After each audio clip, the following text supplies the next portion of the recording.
right, well, thank you all again. We want to welcome you all to this webinar titled A Model for Prenatal Newborn Screening Education.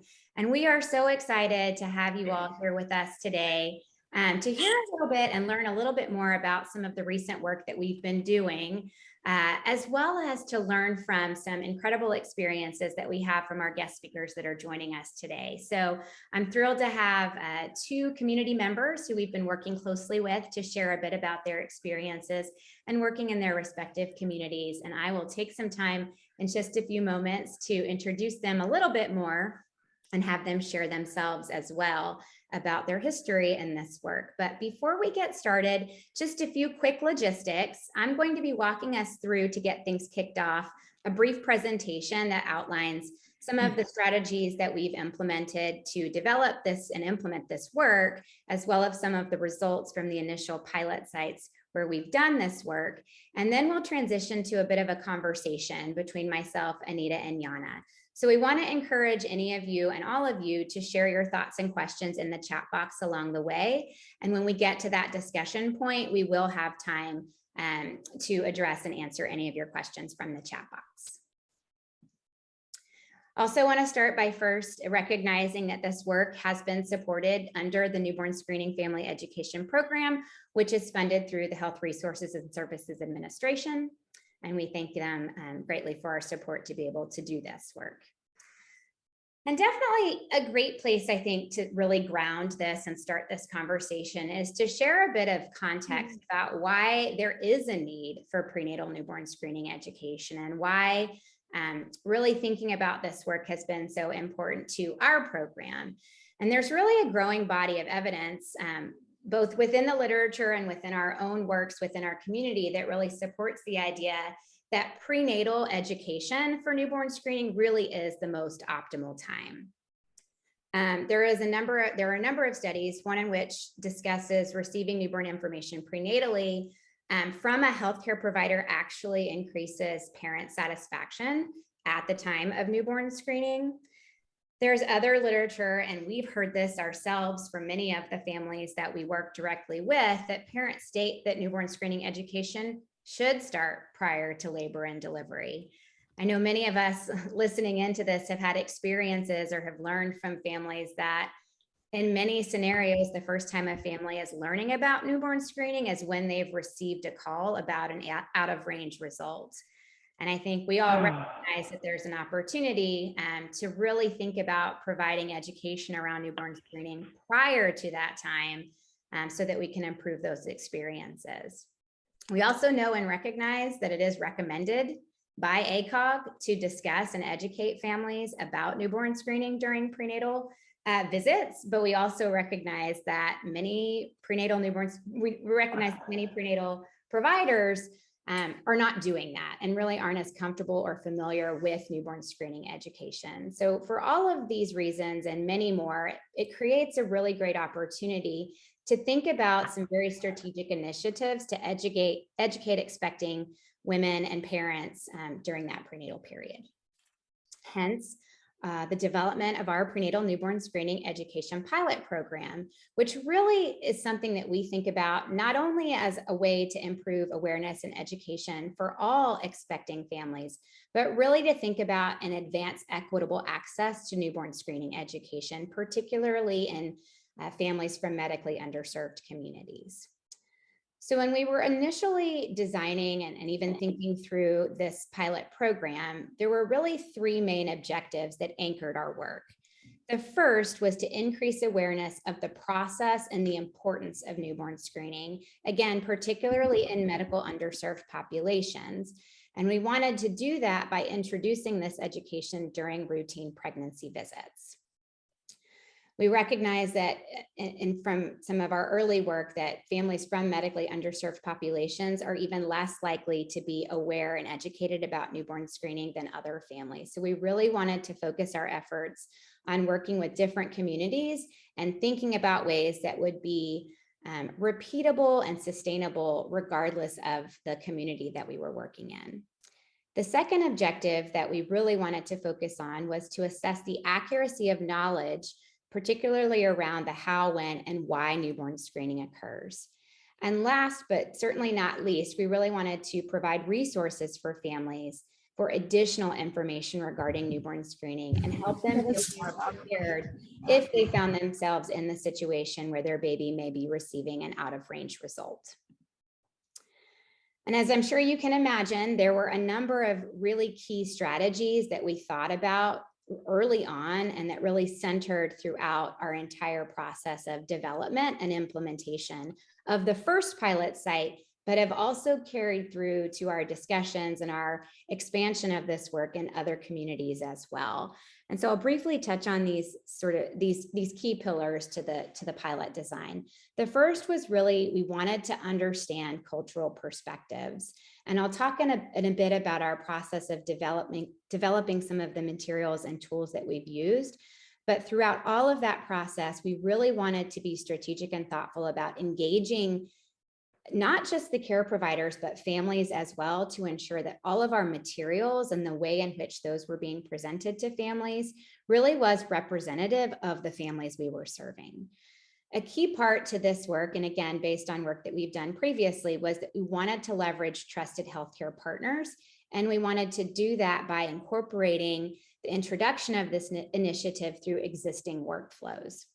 So we know there's a lot of different ways that education is currently delivered and shared with families. And we really wanted to think about where are the places that families go that they trust, and what are the ways that they're used to receiving information, and are there ways that we can incorporate this initiative or this work into those existing workflows.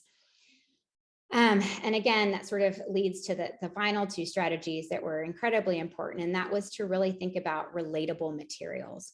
What are the tools? What are the things that families really want to see? And more importantly, what are the ways in which they want to receive those? What feels comfortable and what makes it more likely to be something that they would be engaged with? And a key piece to that is ensuring that we were building trust. And how we did that was, again, to ensure that the family perspective and the family voice was the anchor to all of this work.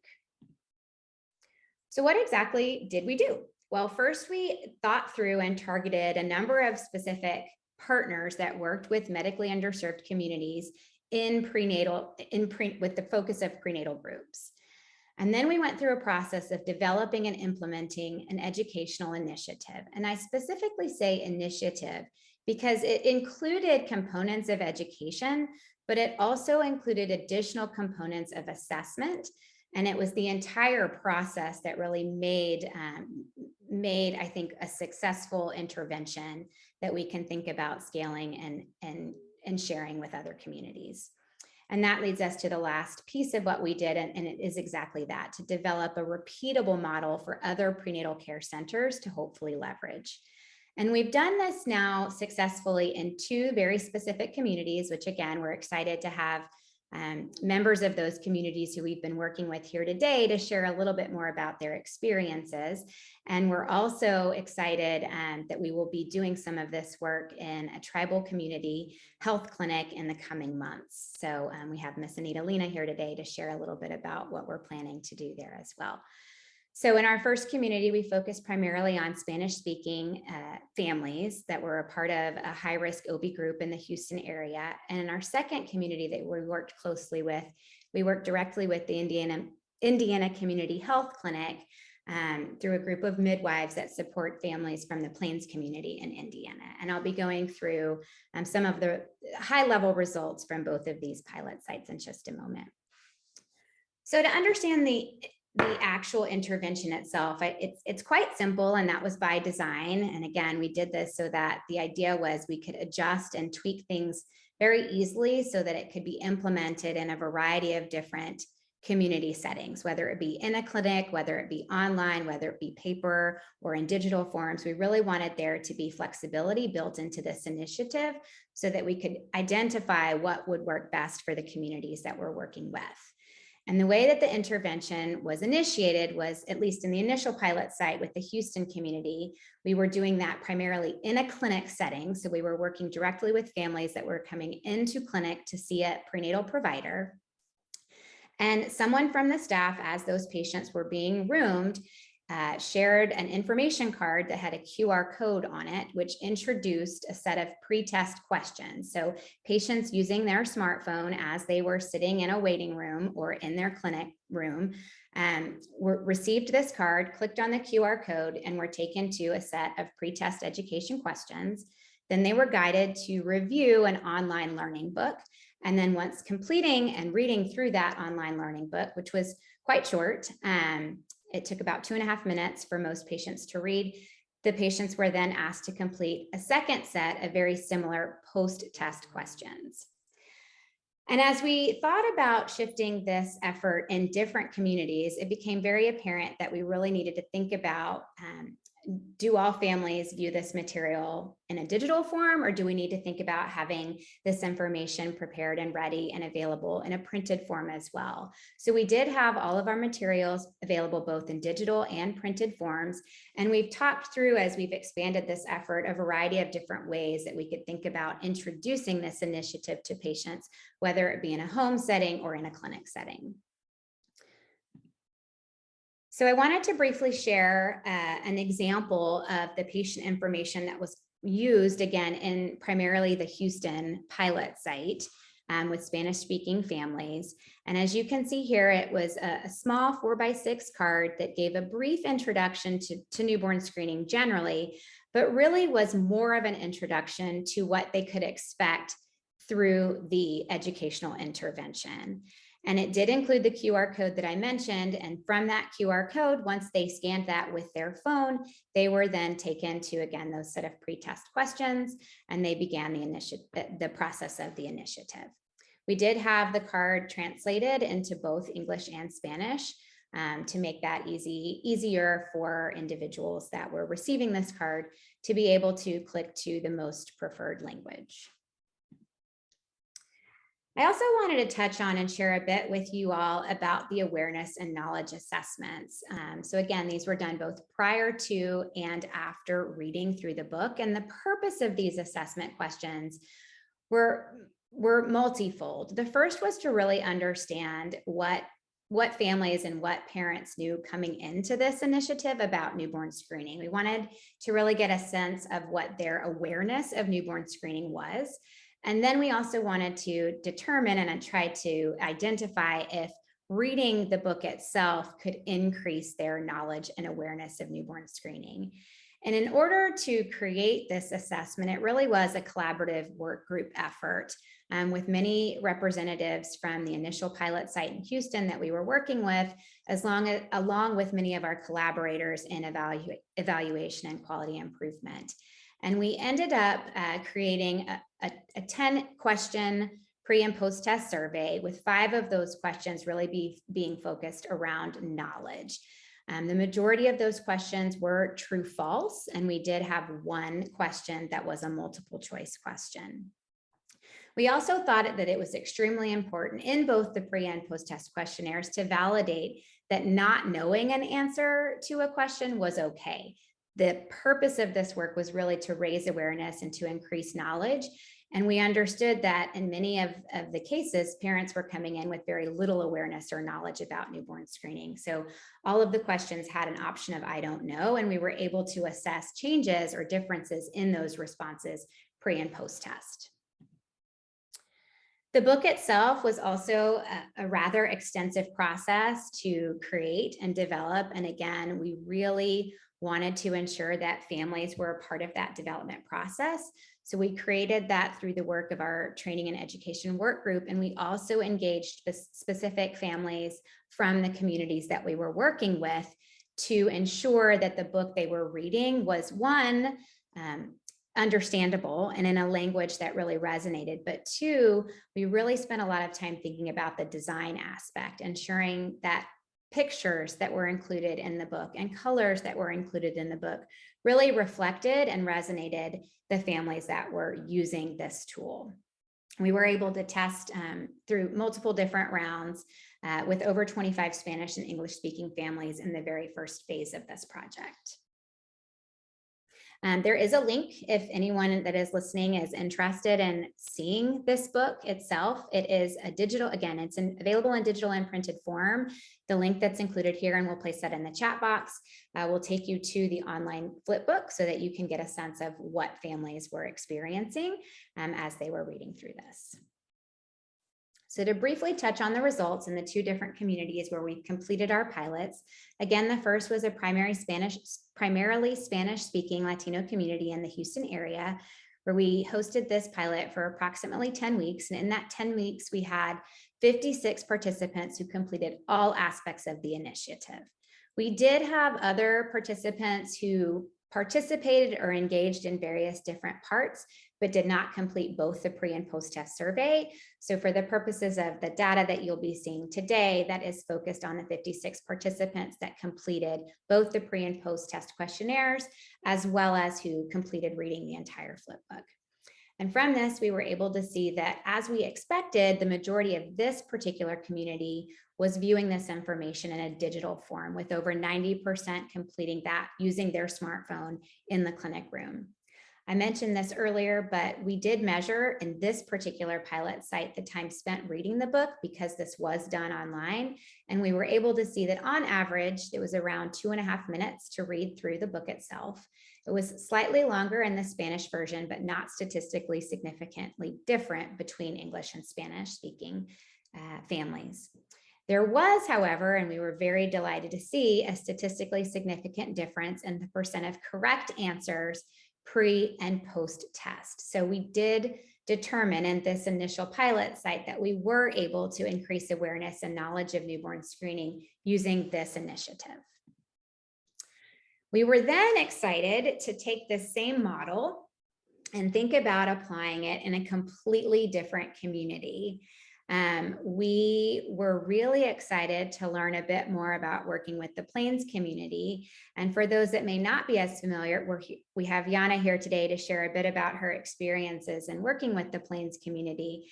But in families that are part of Plains communities are not as familiar or not as comfortable working in a digital environment, and what their preference is really on the paper form. So we had to think about this initiative and what adaptations would really be needed to best fit the needs of families in this community. And so we again had a pilot for roughly 10 weeks, and we had a total of 27 participants that completed all aspects of the initiative. And we were again able to compare the pre and post test answers. 100% of the participants in this site completed the initiative on paper, and all were in English. And again, we were able to validate or demonstrate that there were statistically significant differences in the responses prior to and after reading the book. So again, we're starting to feel really excited and confident that the initiative itself and the information that's provided in the ebook really is raising awareness and knowledge about newborn screening. In the last few slides that I will share before we transition into some discussion around this work and learn much more from our guest speakers today, I wanted to just walk through a few of the specific results and findings related to the knowledge and perception questions that we asked. So as I mentioned earlier, our initial question for participants was to identify the correct definition of newborn screening. And this was presented as a multiple choice question. And I know this is a bit busy, so let me kind of orient you to what you're looking at here. On the left-hand side of the screen, you're looking at results from the initial pilot site in Houston with Spanish-speaking families. And on the right hand, you're seeing results from the Plains community in Indiana. And I know and recognize these are shown in slightly different ways, but both are showing a significant increase in the number of individuals that responded correctly prior to reading the book and responded correctly after reading the book. So on the left-hand side, focusing in specifically on the Spanish-speaking community, prior to reading the book, in this initial question, only about 32% of participants were able to correctly identify the definition of newborn screening. After reading the book, you can see a significant more amount of orange on the right-hand side, and this is indicating that orange is the correct answer. So we can see quite a shift in the number of individuals that were able to correctly identify the answer after reading the book. The same is seen in the Indiana population as well in the Plains community. Only, although the initial baseline knowledge of this community appears to be slightly higher than that in the Houston community, we did see a significant increase in the number of individuals that were able to identify the correct definition of newborn screening after reading the book. The second question we asked was really focused on the purpose of newborn screening. We asked a true-false question related to does newborn screening help identify babies who may be at risk of having serious health issues? And in both communities or both populations, after reading the book, 100% of participants were able to identify the correct answer to this question. We also asked participants if they were aware that there are 3 parts to newborn screening and a true-false question. Again, in the initial pre-test question, there were a significant number of individuals in both pilot sites that just didn't know. They weren't aware or didn't feel comfortable answering that true or false question. And after reading the book, when asked again in the post-test questionnaire, almost every individual was able to identify correctly that there are 3 parts to newborn screening. We also asked about timing and were able to identify that most participants were able to learn that the appropriate timing or when newborn screening is typically conducted. We asked, again, a true-false question. Our newborn screening usually takes place 1 week after a baby is born, and we were able to see, again, that there were a significant number of individuals in the pre-test questionnaire that either did not know or were not able to correctly identify the answer of false. And after reading the book, we saw a significant increase. It was statistically significant in those number of individuals that were able to correctly identify the correct answer as false. And then lastly, we really evaluated and wanted to get a sense of how this initiative may have impacted an individual's confidence or their willingness to discuss newborn screening with their provider at a later time. And I think some of the most interesting results are represented here. These are self-reported questions, and we asked individuals to rank on a Likert scale how confident and how comfortable they felt with these questions. And we were able to identify across the board, significant level of confidence. They felt more confident. Individuals that participated felt they knew more about newborn screening. They felt that they knew more about the importance of newborn screening. We also wanted to ensure that the participants that we were able to work with trusted the information that they received through the educational initiative. And we were very excited to see that nearly all individuals did trust this information. Individuals felt more capable to talk and ask their doctor questions or their provider questions about newborn screening. And we also asked if individuals felt more confident about where to go for additional information. The book itself did include a number of additional resources for families to visit if they had follow-up questions. And so we wanted to ensure that that individual participants did feel confident that they had those resources if and when they might need them. So to summarize and to wrap up kind of the key findings thus far in this work, we were really able to identify that this initiative and the ebook or the flip book itself is a successful tool to raise awareness and to increase knowledge of newborn screening. And in particular, we really think it's an important component to integrate into those existing workflows and what's already happening in the communities where we look to implement this work. And we also want to continue to leverage and think it's a key piece to this success, the relatable mechanisms for learning. So thinking about digital learning tools, thinking about paper learning tools, and really adapting the same set of tools that we have to meet a broader audience and to meet specific audience needs. We also are seeing an increase in the number of prenatal groups and even state laboratories that have shown an interest in really thinking about efforts in that prenatal period for many of the reasons that we've talked about already. So I think a key takeaway for this work is to really think about how this can be expanded and what that would look like in the various different communities that this work could be implemented. And while we're extremely excited about the validation of this tool and of it being a tool that we know can raise awareness and education, we really also want to think about longer term studies to demonstrate how this education and how this effort really can impact overall newborn screening experiences for families. So with that, I am going to transition us into some introductions, and I'm so excited to have two of the community members that we've been working with closely and brainstorming some of this work with, and really thinking about what this work would look like in these different medically underserved communities and working with families in those communities. So we have today joining us Miss Anita Lena, who is a member of the Seminole Nation of Oklahoma and who is a tribal ambassador and works closely with the Oklahoma Family Network here today. And I'll let her introduce herself in just a moment. Anita and I have been, along with the Expecting Help team, working closely over the last few months to think about implementing this work in a tribal health clinic that works primarily with expecting individuals in tribal communities. And so she'll share a little bit more and elaborate on that. And then we also have Miss Jana Schenkel, who is a certified nurse midwife in Indiana and works in a private group with the Happy Stork Midwifery, but also works specifically with the Indiana Community Health Network and folks from that group as well. So, pardon me, I'm going to stop sharing for just a second and welcome Anita and Jana.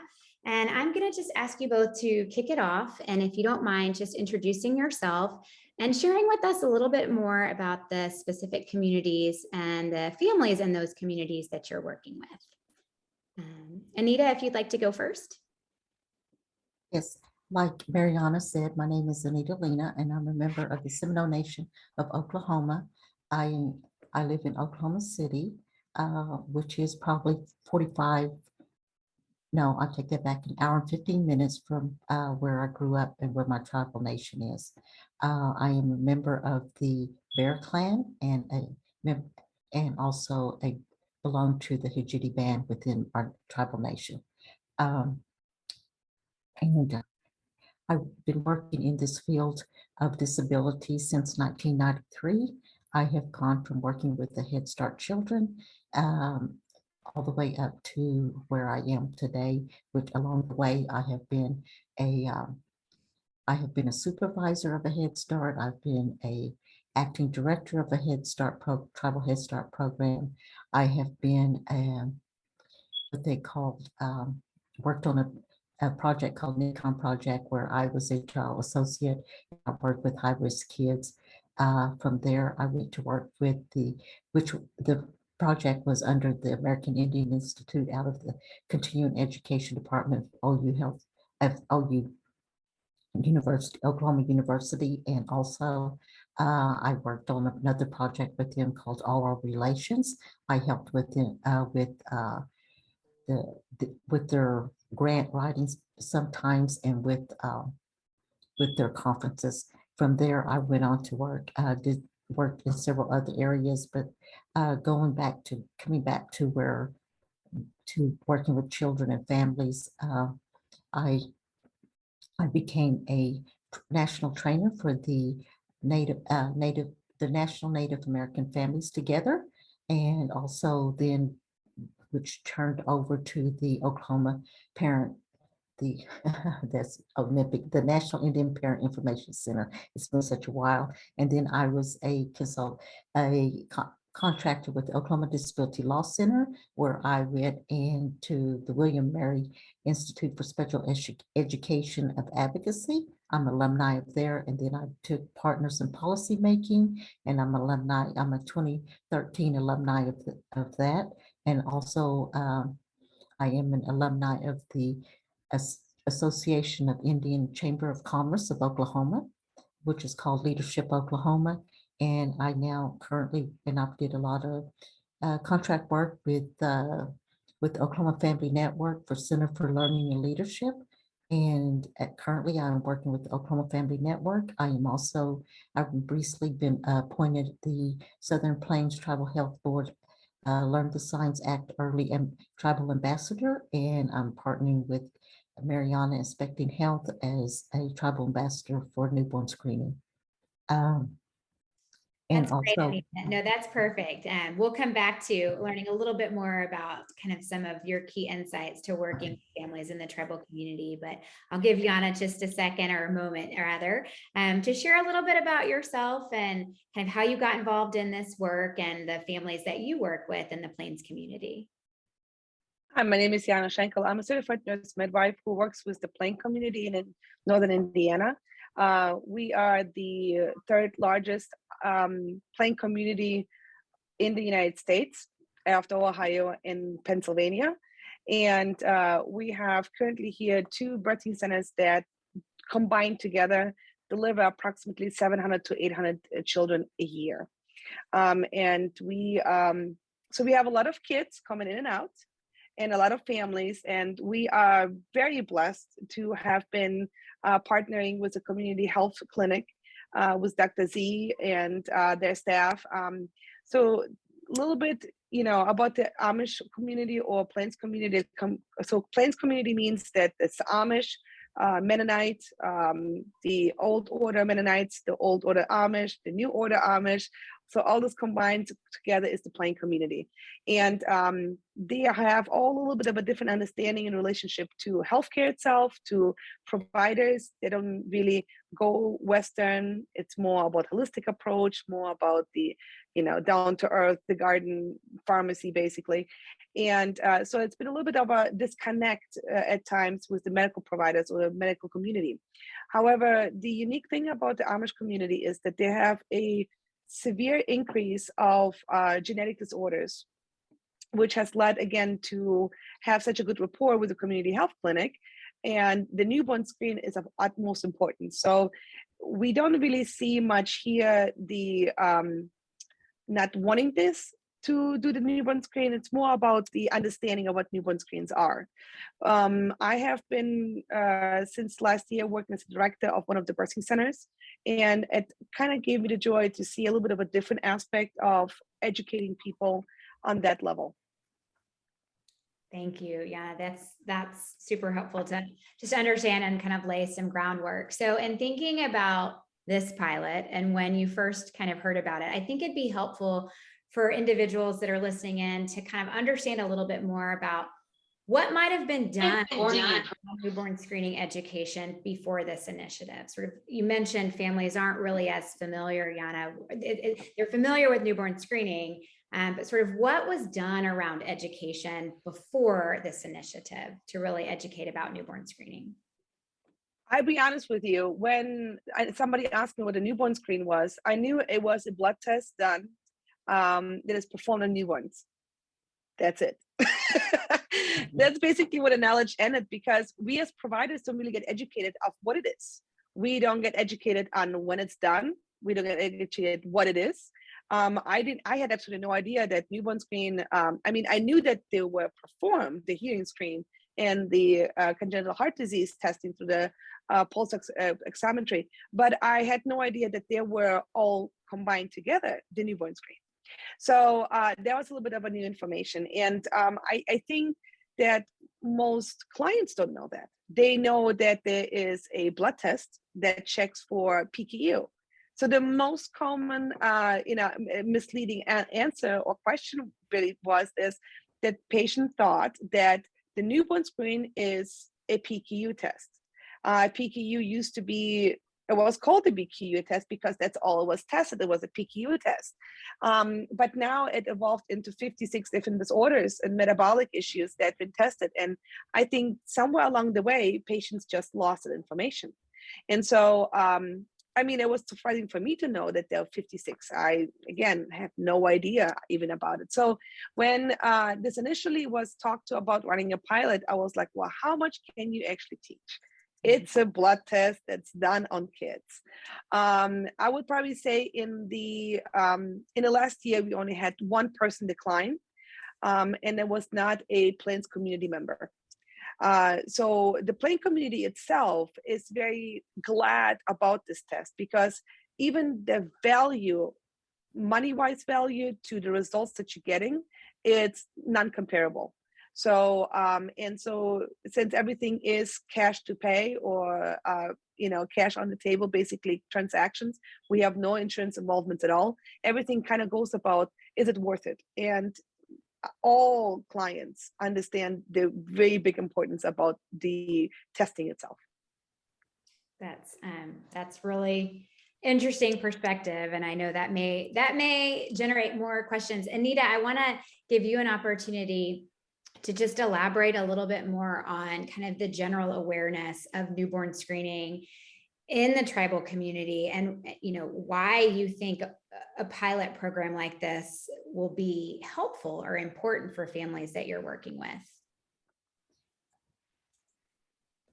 Well, first, let me make a disclaimer. I'm not an expertise. Okay. So everything that I'm going to speak about is based on my experience and what I see out in the community working with families. I will say that I am why I'm so involved in expecting health. In the newborn screening is the fact that back in 2012, my daughter was pregnant and she was always constantly throwing up, and she had 2 miscarriages. She has two children, 2 boys, and she had 2 miscarriages. And then her last one that she had, her 5th one, he wasn't viable. He would missed it by 2 days. So there was nothing basically they could do. And that's kind of brought, at that time, I knew there had to be something because I was already working in the field of disabilities. And for Native Americans, it was kind of hard for me to understand and accept because I grew up around my mom and my uncles and my grandmother. So it was kind of hard for me to understand why why my grandbaby would have to die at that time with all the medical, how evolved the medical things have become. And so I just thought to myself, there had to be something. And after a few years, I kind of didn't think much more about it. And then when I start working with Oklahoma Family Network, and I get several referrals from the OU Children's here in Oklahoma City for parents who have children who are in NICU, and I make the referrals. And there have been a lot of tribal mothers that have come through there and I've had referrals. And when I talk with them, sometimes I ask, we talk sometimes about, have they done genetics testing on them, and talked a little about newborn screening. And our knowledge of newborn screening is it's kind of common that, when a mother is expecting, they always test for Down syndrome. And that's basically the big one right there. And that's basically it. As far as knowledge and understanding and being educated about newborn screening, I think there is a point where we're lacking in that. Our tribal clinics and our Indian Health Services and our urban clinics, we have, like I said, we've evolved quite a bit, but we're still lacking in some areas as to what's out there and what's provided as far as education. We have a lot of young mothers, and thinking about the experience of my daughter, and then all the mothers, and then plus the moms that are pregnant that are 50 and a little older. That makes, that's a little bit more difficult. They're more high risk. And so I think that that education is going to be a must here among the tribal communities, and educating the expecting moms. And I think that I'm always looking for resources and ways to help the tribal communities, but not only them, but across the board, all parents. I work with all parents. So, but my focus is on the Native American parents, But like I said, I don't discriminate. I work with everybody because everybody needs help. My grandmother said, you always work with everybody and you treat everybody as the way you would want to be treated. So I treat them all the same. At least I hope I treat them all the same. And but that's been my experience, is that even when I was pregnant and carrying, there was not, I didn't know about being screened for whether my child was going to be born with Down syndrome or not. We never heard of those things until a little later, uh, later later in the years. But I did. I had my pregnancies were different. I had 3 grown children, and they were all each very different. And so I know that in a lot of times the tribal expecting moms think, well, I'm pregnant, I'm going to have a baby, and that's it. That's about the extent of it.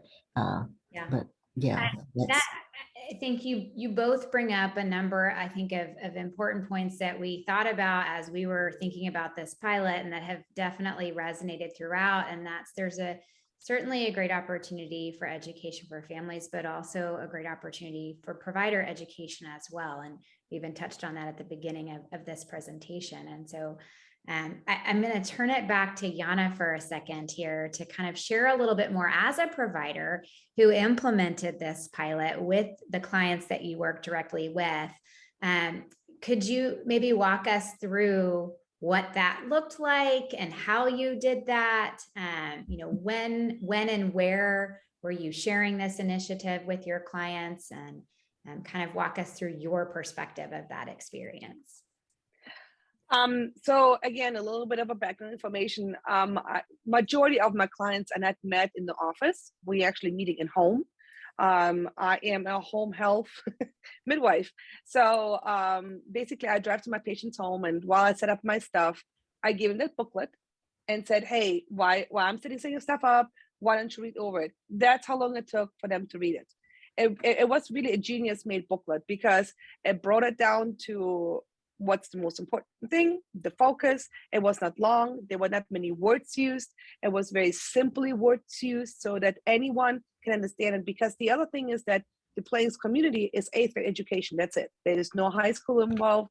There is no fancy wording. It's very down to simple. And so it gave me kind of like joy to see that in the past, there was really no education at all on that. It was like, the most education was pretty done when the moms come in labor and the dads are signing consent form for treatment. And then you kind of threw this little newborn screen and then said, okay, by the way, this is for your newborn screen. And then the yes or no, do you want to get it done? And majority of the clients that what I have noticed is that in the beginning, most people will decline the research. So I don't know if you guys are familiar with that, but on a newborn screen, you have the consent to collect, but you're also giving, if you want to have that blood after it's read and stripped from all the personal information, there is the possibility and the option available to have it done for research, which then is kept in 6 months. Please, Mariana, correct me if I'm wrong, but up to 6 months will kept into the information storage that can be used for research purposes. A lot of the Amish communities said no to research because they hadn't understood what the research entailed. They didn't understood what research was used for. And so I always make kind of the joke about that we're not growing little tadpoles with the blood. It really truly is for research to enabling expansion or knowledge more about the community itself. And after that education was done, and especially after the education was done in home, rather in the stressful information of in the labor setting, where nobody's listening anyways to anything what you say, because labor is going on, you're in contraction, thinking about it. The most answer would be, well, you do what you think, would the wife say. And so the husband or the partner signs the consent form. But after we actually initiated the education, after we actually took the time to sit down in a non-stressful environment, in a home setting, doing our normal prenatal visits, explain what the newborn screen is for, when it's going to be done, what the results mean, and also what the research component of it meant. The increase of research probably went up to 96% participation from very, very small numbers before.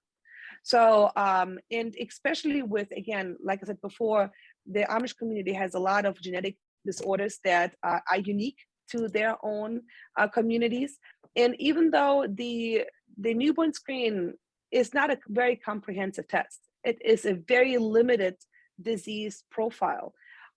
Still, those diseases were very common and severely common in the Amish population. So they understood, again, the importance of it, but they understood how and when and why. So it kind of brought up a little bit of a joy to see that after you explained it, the result actually came in and people understood it. Mm-hmm. And that's what I liked about the pilot, because it really brought it down to the condensed information in a beautiful set of simple understanding in words and pictures combined together. So it wasn't just text that you get lost in, but it was just very nicely made. Yeah, I know there's a lot of comments and chats going on in the chat box. It's generating a lot of discussion, which is fantastic. You know, I think there was one question about specifically what materials were shared. And just to clarify, because these were different communities, what was shared was also different. So in the Spanish-speaking community, we primarily shared the note card that I showed earlier with the QR code, and most of the intervention was conducted, the questions, the flip book, all online. We did have some paper forms available. And when I say paper forms, what I mean by that is, in addition to the card, the questions themselves were printed in a paper format for participants to respond to. And the book was printed in a coil-bound book. So all of that was available for individuals in the clinic to receive if they ran into any trouble with accessing the information online. In the Plains community that Jana is speaking to, we worked with a number of different midwives, and each midwife received packets of information that included printed questionnaires and the book. And so as midwives were visiting their clients in their homes or birthing centers or the various different places where they were seeing their clients, the materials were introduced and handed there. And again, to just go back to kind of an important point in the entire design and success of this work is it's really thinking through, where are the trusted sources? How are we meeting families where they are? And what are the tools and materials that we need to take into those events? So we spent sort of significant time talking through that in the initial discussions and the implementation phase before we actually got to that point.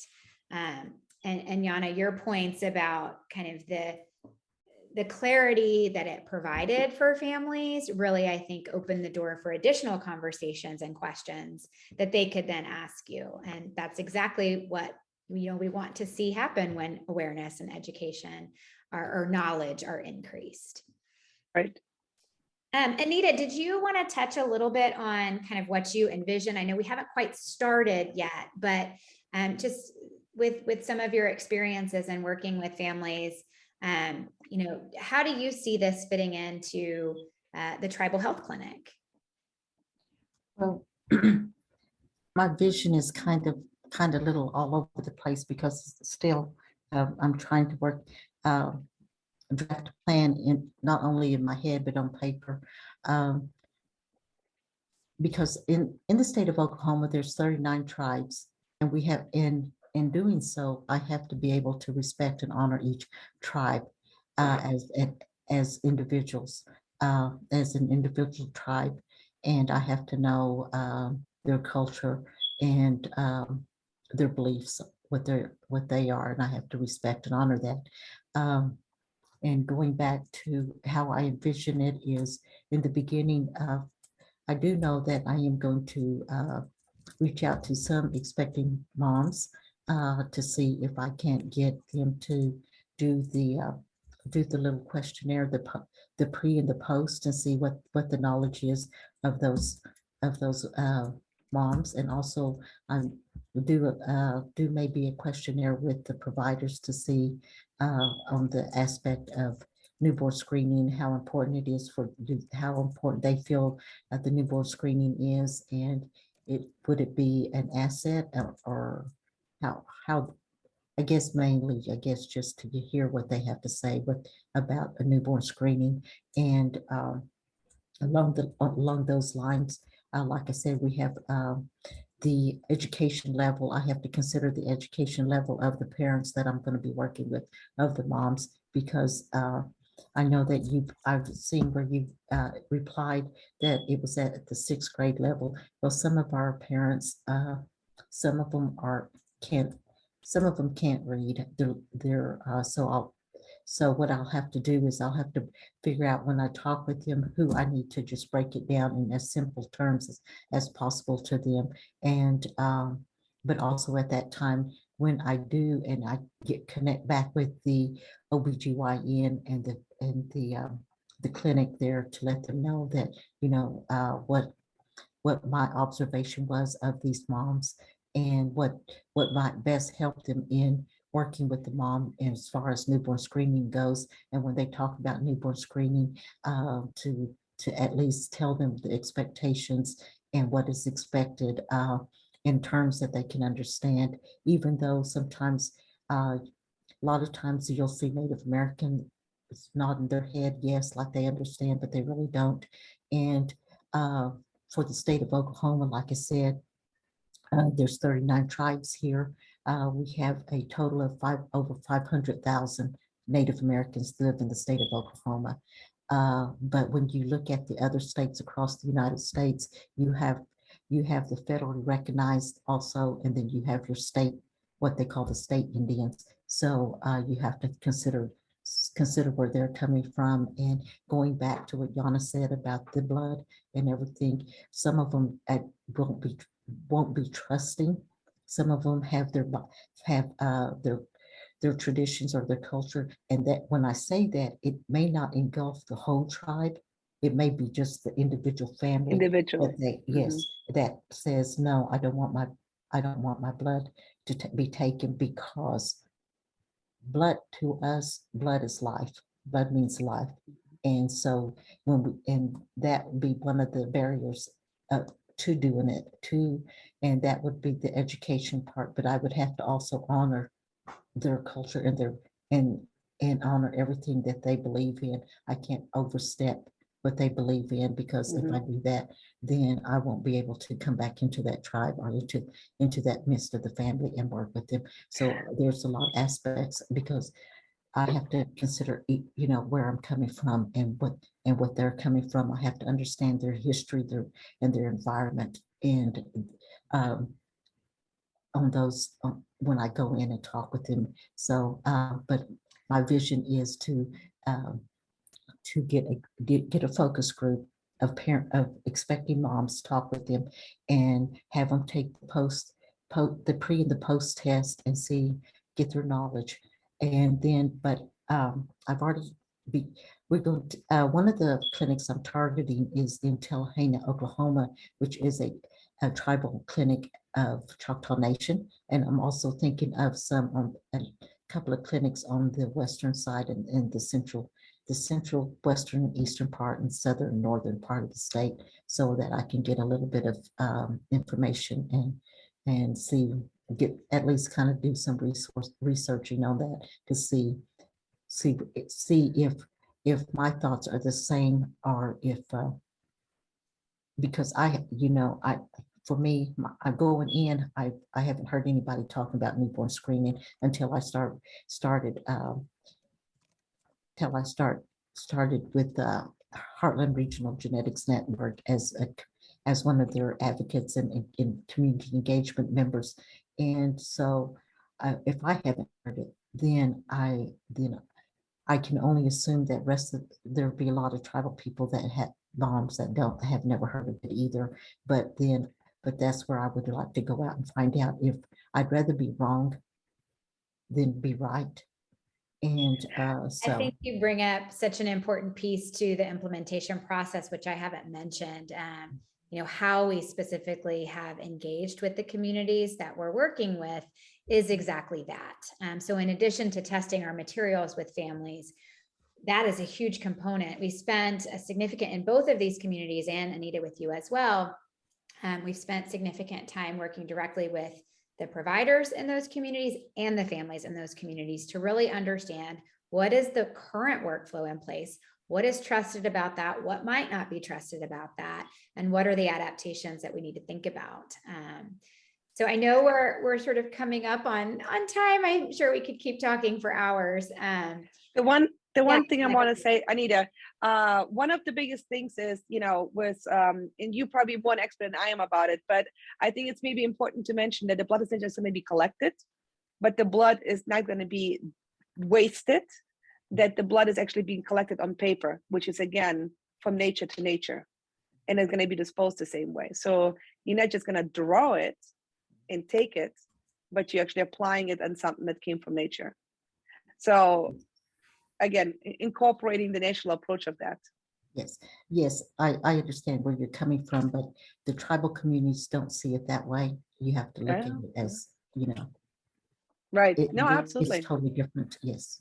So it just depends on where tribe. If you have somebody that's a gatekeeper, what we call a gatekeeper, somebody within the tribe that you know and you've built a rapport with, and you can go and talk with them. But yes, there are still some elders that are against drawing blood, and there are some what we called, like our tribe we're considered one of the 5 civilized tribes. But then you have on the western side, you have those that are very, very traditional, and they follow their culture traditions to a T. So therefore, that might be a little bit more difficult. And the further you go in on reservations and in those, that might be a little difficult too. Even the state Indians, they also have their own culture and idea of how to do that. But yes, I had a grandmother that would not, if you were to ask her to draw blood, she would tell you no, it doesn't make any difference. What they were wanting it for, the blood to her was life, and she didn't want that to flow out of her. I think that is a really fantastic place to kind of wrap things up. I wish we could keep going, but I think Anita and Jana, what you just shared highlight why this work is so important. There is so much that goes into working with every family and to meet every family where they are, and to truly create experiences that are better for families and education that truly changes the outcomes and improves newborn screening. We need to understand what some of those thoughts are and barriers are, and we really need to think about what it takes to work in and with communities of that are from all different backgrounds. So I think in closing, thank you both for sharing your perspectives today, for the tremendous amount of work that it's taken to get here today, and to be able to share this work. It's just the beginning. We're already thinking about ways that we can create audio versions of this book and what it would look like to expand this in newborn screening state programs, and what it would look like to really think about a strategic effort to educate all families during pregnancy about newborn screening. And so your expertise and what you've shared today have been so insightful in that process. So thank you. And thank you to everyone who attended and chatted today. I know there were questions that we didn't get to. I see them. Thank you, Brianne, for sharing our contact information. If this has sparked interest for anyone and you'd like to learn more about what implementation could look like, or if you would want to talk more about the use of some of these materials, please feel free to reach out to us at Expecting Health directly. I would be happy to chat more with anyone about this and share any additional support or resources.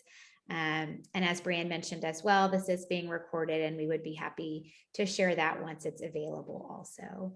So with that, Anita and Jana, thank you for all of your work to support this effort. And thank you all for joining us today.